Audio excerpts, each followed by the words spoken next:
What's up, YouTube world? It's your boy J Dub, the #1 comment on YouTube, and I'm back with another review. Today I will be reviewing Ready to Love. This is season 5, episode 4. Now, before I get into the review, for those who are new to my channel, what I do is recaps or reviews of reality TV shows. I go over it in a detailed manner, but I don't do scene by scene. Cover some points that I think is important or something I want to point out to you, as well as giving my perspective or opinion on what I see. Now, as the #1 commenter, I feel like it's so important that you know that this channel is all about the comments. If you've been to other channels where you may not feel comfortable commenting or it's not welcome, this is not that type of channel. This channel is all about those comments. As the #1 commenter, I need you down in those comments. We have fun, exchange opinions, debate, all that good stuff. So before you even like or subscribe, get down in the comments, because that's what's most important to me. Now, this channel has a motto. The motto is say what you say, and that means, hey, if your opinion is unpopular or you got some stuff to get off your chest or thoughts, get down in those comments and say something. So now I don't really give disclaimers, but I would just ask, let's be respectful of each other. That doesn't mean don't say what you say, but let's not attack one another. How about that? I don't usually believe in disclaimers, but sometimes I've learned that sometimes you need them. So let's go ahead and get started with Ready to Love Potomac. It's hard to say it again because, again, I'm from the DMV, and this is not Potomac. So we start off in the gentleman's lounge, and Tommy says, there'll be 2 new singles, 1 man, 1 woman, and just let them know that they doing the same type of format. Every time they drop somebody, they bring in 2 more new people in. And Tommy made a point to speak to Wiley and saying that, he's hearing a consensus that the ladies think that he is too young. And I'm thinking, like, why bring Wiley on the scene if he's too young for all the cast members? I mean, I think he's too young anyway. I don't believe those ages that they putting down at the bottom, because there are several people who are in their early 30s, but no one is really feeling Wiley, but they didn't vote him off either. So Tommy's going to bring in a ringer. He's going to bring in a younger lady, and Wiley will go on a blind date with her. And, Wiley's excited, and he got to have his moment. Tommy asking, Wiley, can you handle it? Tommy, not only can I handle it, I can just, like, oh my God, come on. So anyway, Wiley goes on a date with who we introduced as Tina, and she fits right in. She's a newer, older cast member, and she's 31. And my first impression of Tina, she was just bringing what she felt was important. She had the assets out; they were out there. So I mean, I'm thinking that was the first date, so we know what she coming with. Tina has a 2-year-old, and as far as like her and Wiley talking, I really didn't see the connection, and it was just like, it was interesting where, like, when Wiley asked, how long was your last relationship? And she say toxic. And I'm thinking, like, that's not a time frame. She let them know that it's toxic. So I'm figuring, like, she don't want to talk about it. So that was the first new cast member. They always call it like a blind date, but they're bringing new people on. The second new person is Donovan. He's 42. He's a realtor, and he's originally from Los Angeles. Another transplant. They don't get the people from DMV. And I know people be saying, J-Dub, why are you so worried about that? This is my area twice, and it's still not getting it right. We do need people from this area to represent who we are, what we are. We have a distinct characteristic about it. We're not all the same, but people from the DMV can kind of tell that you're from the DMV, even if you was in LA. So that's why I keep saying it, if I'm getting on somebody's nerves.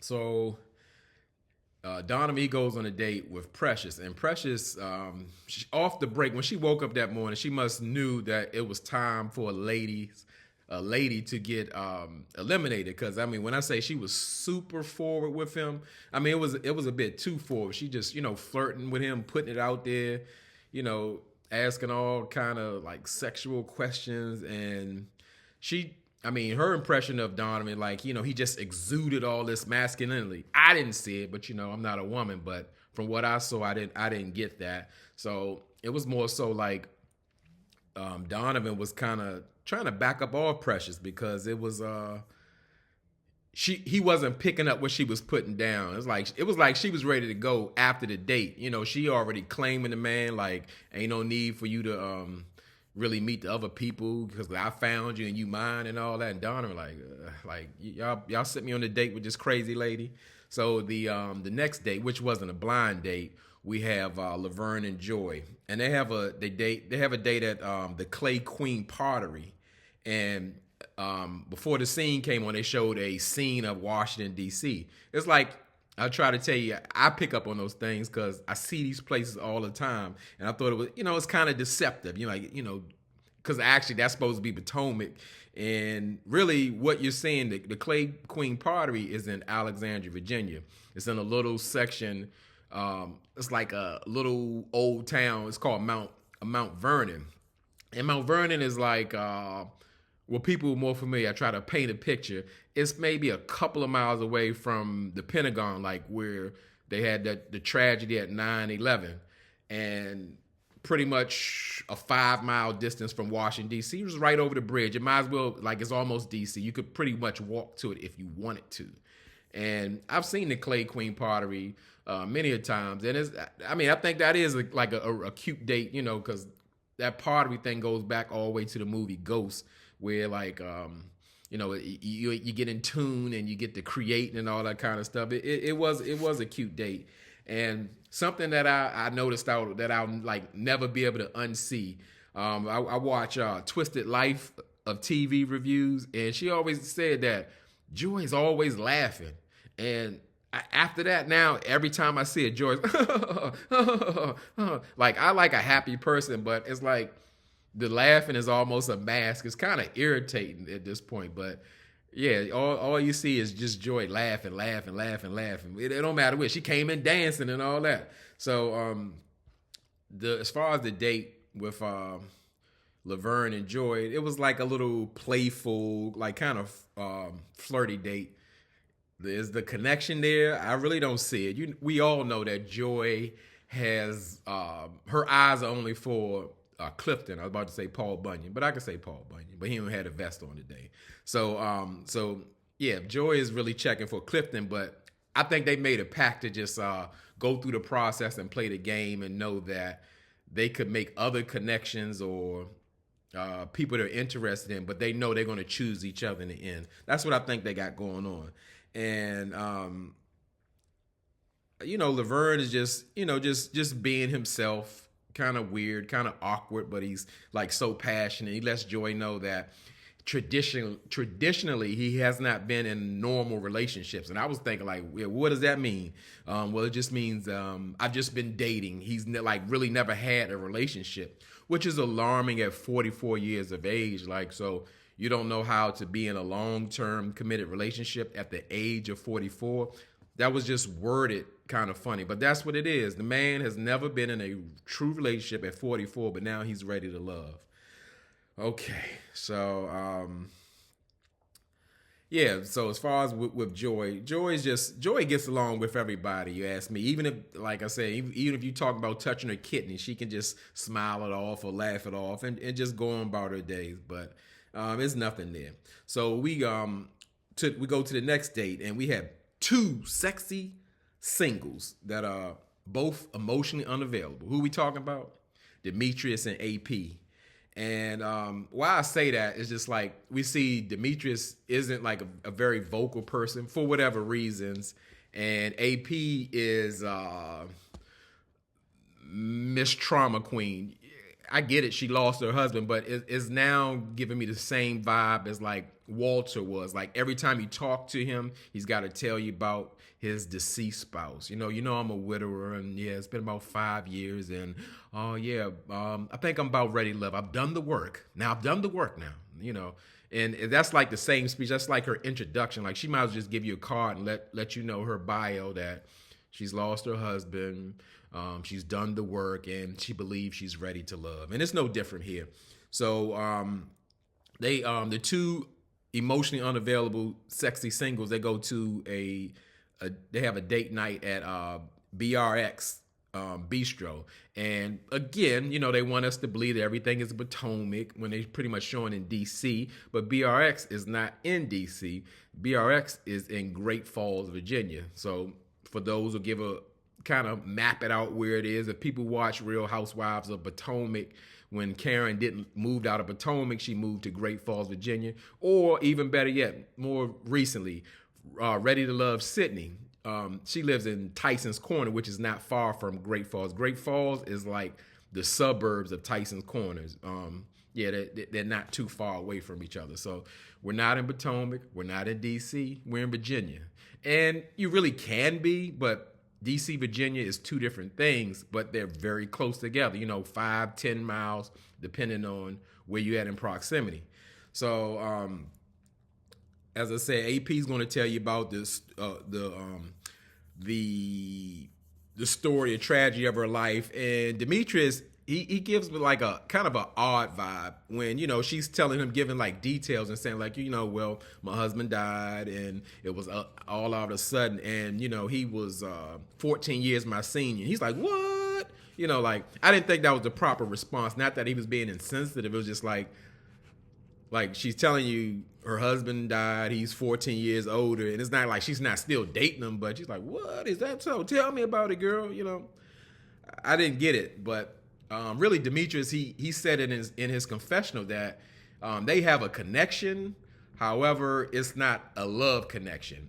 It's more so he could relate to her story and what she's saying. And I got that. That made sense. But he's just going along with playing the game. And, this is pretty much the first time I've seen Demetrius speak. So it still give me the same vibe. Something's off, something's odd, he's guarded and all of that. But AP is just telling the same story. So so we go to the beach house that the gentleman arrived of. And that why I said beach house, that's what P.O. said it was a beach house. I didn't see no beach. I saw some water and some grass and I saw a pool, but that wasn't no beach house. So we'll go with it. And Paul is greeted by the chef Eric. He's I guess instead of him being able to mix and mingle, he's working, he's cooking the food. And of course, can I call it that? The beach house, the waterfront house, it's beautiful. It's like that, but there's no sand, so that it makes it not a beach, and there's not an ocean. It's just like a little small bay or what have you.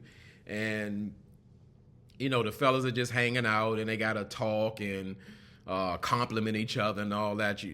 Like Tori walk up and he gotta tell Clifton, he's like, I'm getting seasick from your waves, and he's like, brother, I woke up like this. I mean, like, it's like so corny, uncle, granddaddy vibes, like just the conversation. It is what it is. But then we see nephew Tommy. I call him Captain Tommy. Captain Tommy, he giving a ahoy from the ship. They see he on a sailboat. He's like, oh, we know Tommy gonna bring a surprise in. And Tommy is his only love language is words of affirmation. So he can't just come in like a regular person. Tommy gotta make it big. So after he get off the boat, he come in like this.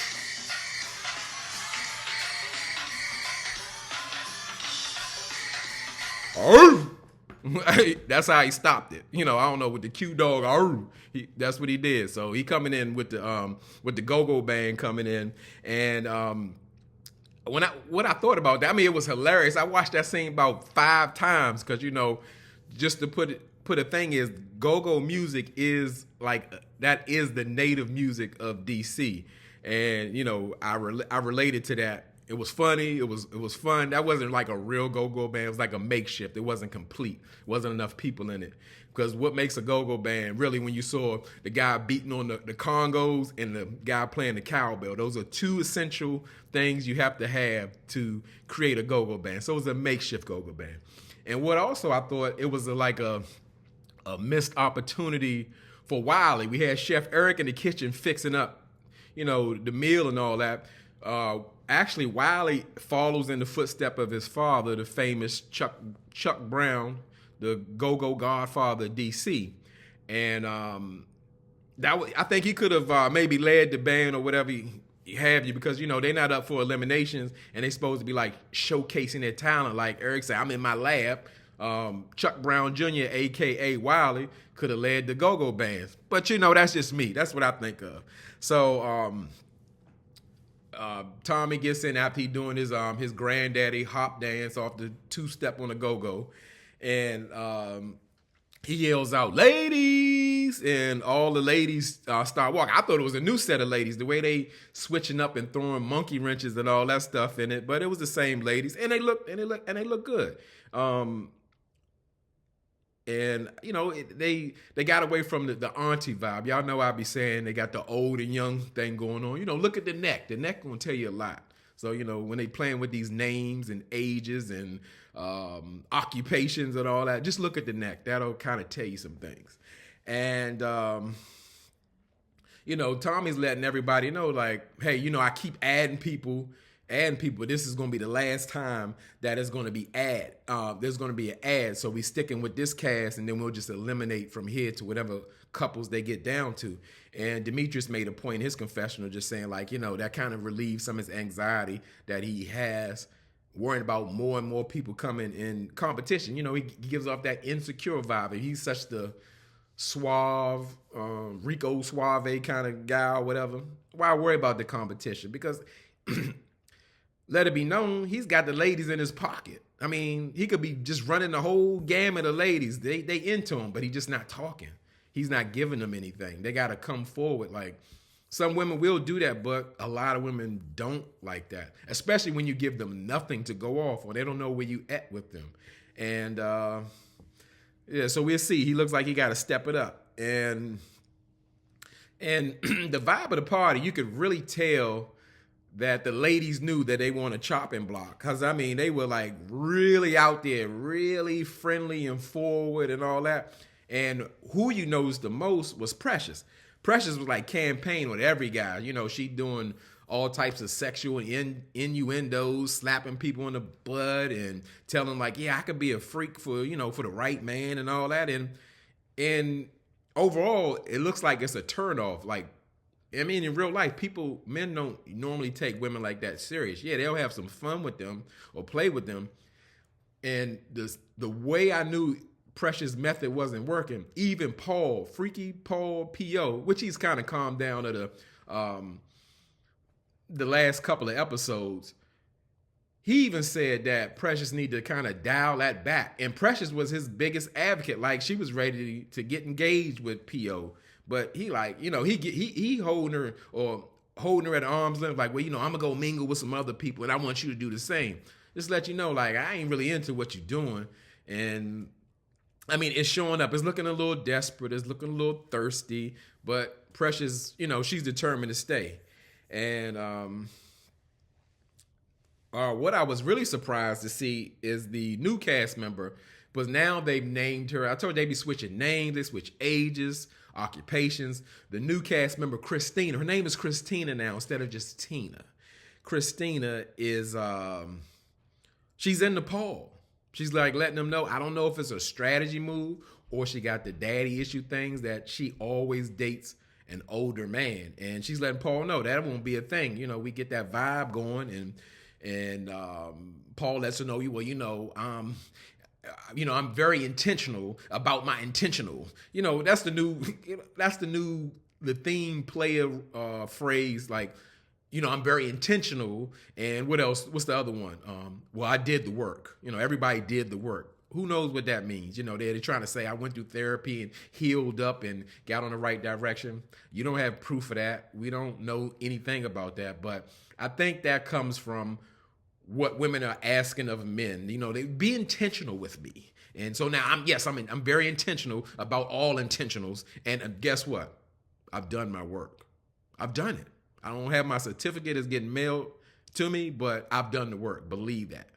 So, Yeah. Anyway, so we see Dakia and Eric. They're in the kitchen. He cooking it up because he can't really mix and mingle. So Dakia got to come to him, and the way they were locking up, I thought they was about to exchange rings as well. And while they're connecting and vibing, here comes Carmen. She got a little bathing suit with her cover up and letting her, show what she got going on. And she interrupted Dakia. And that's the first time I've seen Dakia like really look, because she was like, what you doing in here? Like, I don't like that. She ain't like that. She was vibing with Eric and locking in, and then here come Carmen.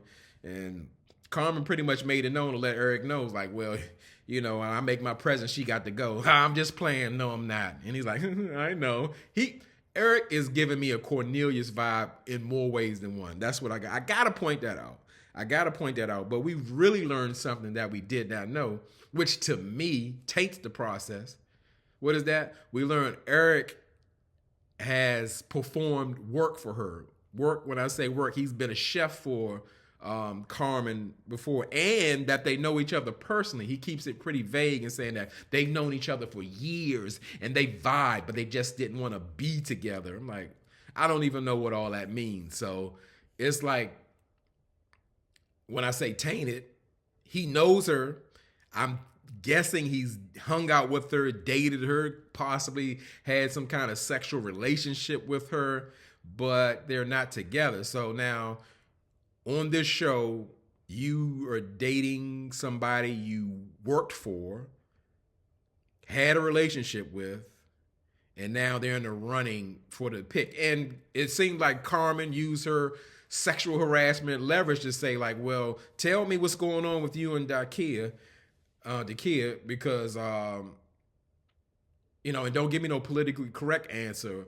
And he's like, well, she's one of the top people that I'm picking, but, and she's like, well, she's your top pick, as well as who?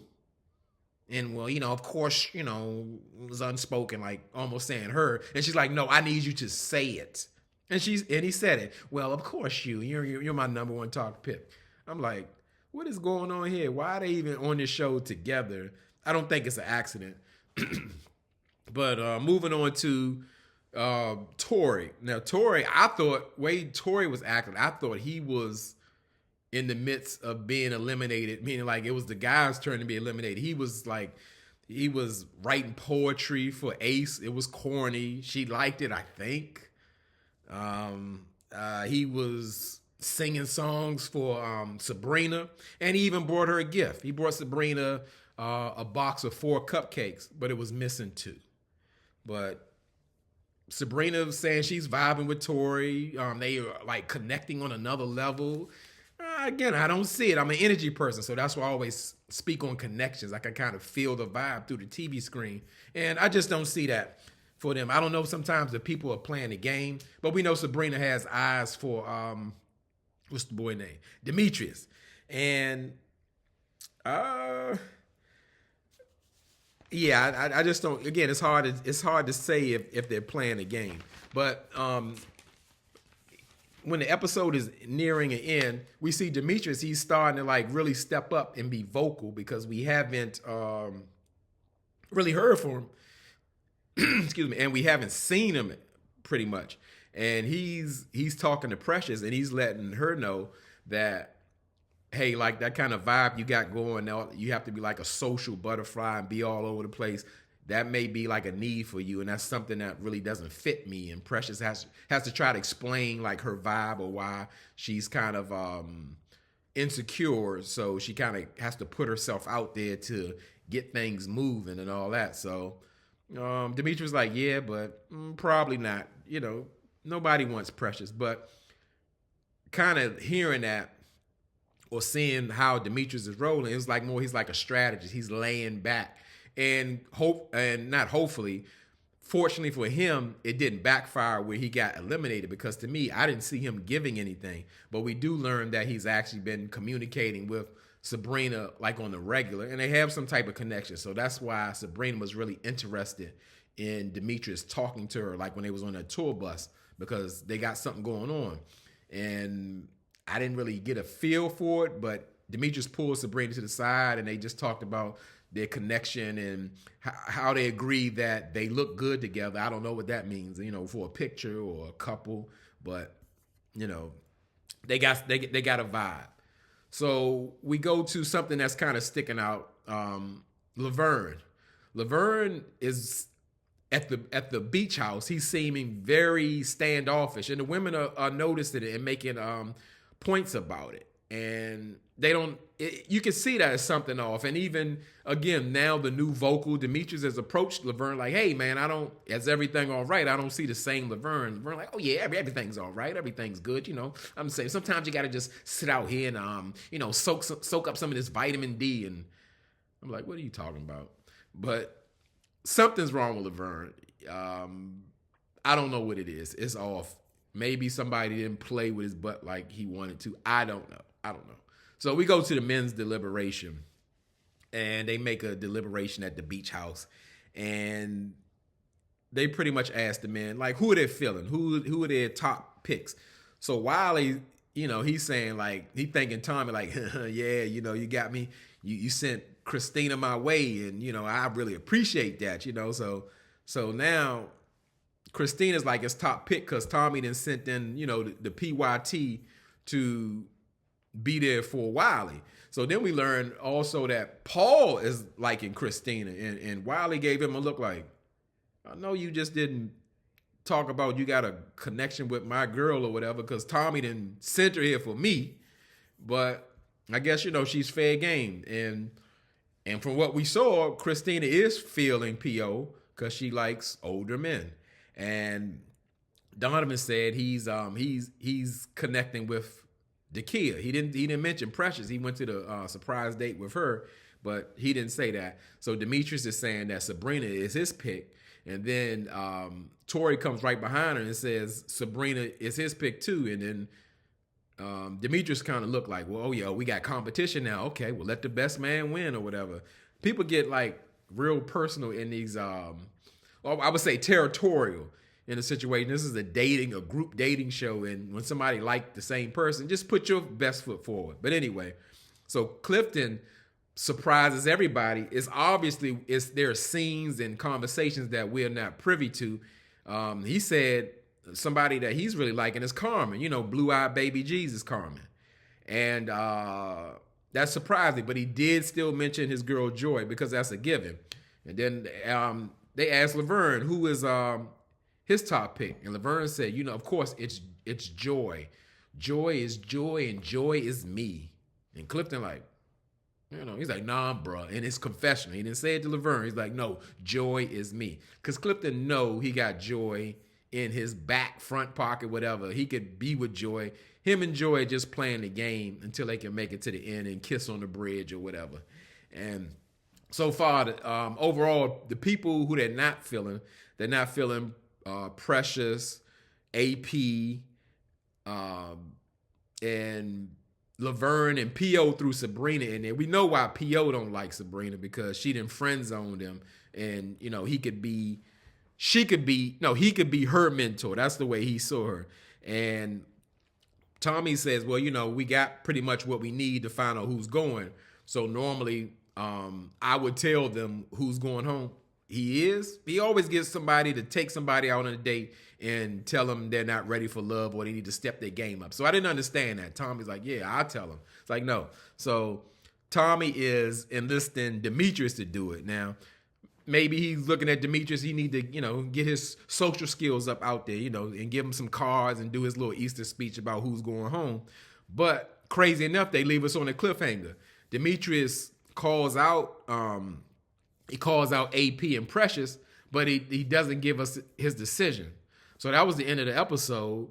And we see that in the next episode, P.O.'s back to P.O. and Carmen's going right there with him. He's feeding her his pickle, I'm like, here we go with that P.O. stuff. And speaking of P.O., I don't know if I said this, but if anybody knows P.O.'s Instagram, please drop that down in the comments. I should have mentioned that earlier because I was told by one of the Dub fam that P.O. posted me on his Instagram because I keep saying I don't want to see him no more on these episodes, but I want to see me on his Instagram because I think that's funny. He got him in the comments one time. He snuck in and dipped out, but that ought to be interesting. And as far as the next episode, we see Sabrina. Now she's in the love triangle with Demetrius and Tori. And Tori's like fed up. He doesn't want to play no games. You know, he wants to be her number one. He wants to choose. He wants her to choose him. So pretty much that was done. And again, I appreciate all the support of the Dub fam. Please get down in them comments. Let me know what you think. Things I miss. Things you just want to bring up. Because I need you on them comments. And as of always, y'all could be anywhere in this YouTube world. But you're here with me. I really appreciate it. And I really mean it.